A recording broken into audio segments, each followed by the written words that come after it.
वृंदावन पहुंचते हैं। अब कुछ गोपियां घर जा रही थी गैया दूध दही माखन बेचकर, तो उन्होंने पूछा, अरे सुनो, ये नंद बाबा का घर कौन सा है? गोपियों ने कहा, मथुरा से आए हो? बोले तुम्हें कैसे पता? बोले मथुरावासी पूछते हैं, बाकी तो सबको पता है कि कृष्ण कहाँ रहता था। इस ब्रज में ऐसा कोई नहीं होगा जो ये ना जाने कि कृष्ण किस घर में रहता था। उद्धव जी कहते, तो कहाँ रहता है बताओ? बोले नीचे जो जल की धारा जा रही है इसके साथ साथ जाओ, ये जहां जाकर रुकेगी वो नंद बाबा का घर है। वो आगे बढ़ने ही लगते कि गोपी कहती, और सुनो, इसको साधारण जल मत समझना, ये जब से तुम मथुरावासी हमारे कृष्ण को लेकर गए हो तब से नंद बाबा और यशोदा मैया के जो अश्रु जल बह रहे हैं ये वो जल है। वो इतना रोए हैं भगवान के जाने के बाद। उद्धव जी जाते हैं, घर के बाहर से आवाज लगा रहे हैं, नंद बाबा, ओ नंदराय जी। एक आवाज आती है, कौन? मैं उद्धव हूं, कृष्ण का मित्र, संदेश लेकर आया हूं। एक व्यक्ति बाहर आता है, दुबला पतला शरीर, आंखें अंदर तक धसी हुई, कांपती हुई आवाज, कहो मैं नंदराय हूं। भगवान ने जो हुलिया बताया था वो बिल्कुल भी मेल नहीं खा रहा। ठीक है, अंदर बैठाते हैं। नंद बाबा कहते हैं, थके हुए लग रहे हो, मैं भोजन लेकर आता हूं।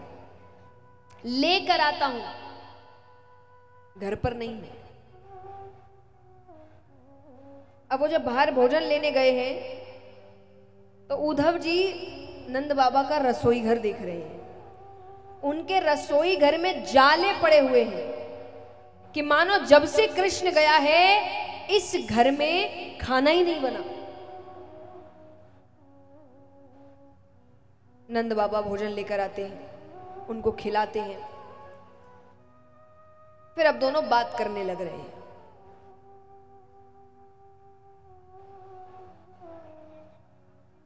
उद्धव जी कहते हैं, दोनों बातचीत आरंभ करने लगते हैं कि इतने में कमरे से यशोदा मैया आती है। जैसा मैंने कहा कि उद्धव जी को दूर से कोई देख ले तो उसको क्या लगता था एक बार के लिए? यशोदा मैया ने एक बार जोर से चिल्लाया, कन्हैया तू आ गया।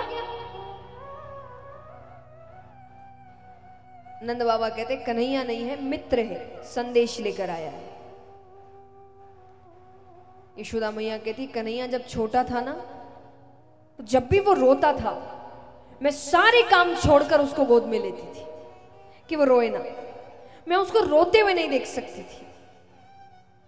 आज उसकी मां कब से रो रही है, उसके पास समय नहीं है, एक मित्र को भेजा है।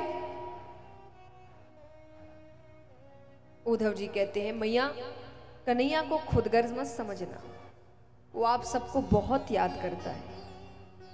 मैं जब यहां आ रहा था तो देवकी माता ने मुझसे कहा कि यशोदा से जाकर कहना कि यशोदा धन्य है तेरे लालन पालन को, पर तूने कहा था कि तेरा बेटा बहुत चंचल है, बहुत शैतानी करता है, घर के अंदर कदम नहीं रखता, दिन भर बाहर घूमता रहता है। पर यहां तो वो घर से बाहर कदम नहीं रखता। चंचलता तो दूर की बात, देवकी माता कहती है मैंने आज तक ये नहीं देखा कि कृष्ण ठीक से मुस्कुराता कैसे है। तूने कहा था कि वो खाने पीने का बहुत शौकीन है, तुम उसे दिन में 8 बार भोजन कराती हो। मैंने एक दिन उसकी थाली में गौरस से एक मिठाई रखी, जो कन्हैया हाथ जोड़कर बैठता था उस दिन थाली छोड़कर चला गया। क्यों? उद्धव जी से भगवान कहते हैं, देवकी माता से कहना मेरी थाली में गौरस से बनी कोई चीज ना रखे। मुझे मेरी यशोदा मैया की याद आती है, वो खिलाती थी मुझे मेरे ब्रज की याद आती है। यशोदा मैया इससे ज्यादा सुन ही नहीं पाई, बेहोश हो गई। नंद बाबा उनको उठाकर कमरे में सुला देते हैं। नंद बाबा कहे ये इतनी ही देर आराम करती है जब तक ये बेहोश रहती है, वरना पागलों की तरह ब्रज में घूमती है, हर घर जाती है। क्यों जाती है हर घर क्यों? नंद बाबा कहे वो क्या है ना, हमारा बेटा थोड़ी चोरी करता था, तो इसको आज भी लगता है कि वो किसी के घर चोरी करने गया और उसने उसको बांध के रख लिया है, तो हर घर जाके माफी मांगती है कि मैं उसे घर में बांध के रखूंगी। अरे वो किसी का नुकसान नहीं करेगा, उसको वापस कर दो। वृक्षों से पूछती है तुमने कन्हैया को देखा क्या? गोवर्धन पर्वत से पूछती है तुम्हारी तो पूजा कराई थी, अरे वो कहां है, उससे कहो ना वो वापस आ जाए। उद्धव जी को अपना काम याद आता है। उद्धव जी कहते बाबा आप सौभाग्यशाली हैं कि उन्होंने आपके यहां लीला करी, पर वो किसी का पुत्र नहीं है, वो भगवान है, वो परम पिता परमेश्वर है, वो लीला करने आया था। ये रोना धोना छोड़िए, ज्ञान मार्ग पर चलिए, ज्ञान से प्राप्त करिए। नंद बाबा ने कहा क्या कहा? मैंने तो तुम्हें कोई बहुत समझदार बालक समझा था, तुम तो बड़े साधारण से बालक निकले। वो किसी का बेटा नहीं, वो भगवान है। अरे भगवान के एक लक्षण नहीं है उसमें। नंद बाबा कहे भगवान सबका पेट भरते हैं, अन्न का भंडार है। जिसके खुद के पास अन्न का भंडार है वो भूख से तड़प सकता है? मैंने कन्हैया को भूख से तड़पते हुए देखा। वो तब तक रोता जब तक यशोदा उसको खाना नहीं खिलाती।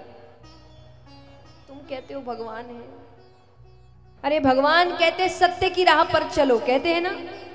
मेरा बेटा बात बात पर झूठ बोलता है, चोरी करता है, तुम कहते हो भगवान है।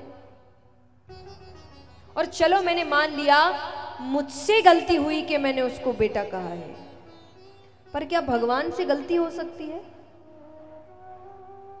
भगवान से गलती हो सकती है? नंद बाबा कहे उसने मुझे बाबा कहा है, उसने यशोदा को मैया कहा है। अरे जब गोपियां कहती कि नंद बाबा गोरे, यशोदा मैया गोरी, बलदाऊ भैया गोरे, तू कहां से आ गया, तो इनका बेटा नहीं है, तो वो क्रोधित हो जाता। आकर कहता यशोदा से कि मैया कह दे जा मरी से कि मैं तेरा छोर हूं। तुम कहते हो वो भगवान है। और नंद बाबा ने अंत में ऐसी बात कह दी कि उद्धव जी के पास उसका कोई जवाब नहीं था। नंद बाबा कहते हैं और तुमको क्या लगता है तुम्हारा ये कह देना कि वो भगवान है मेरी विरह वेदना कम कर देगा?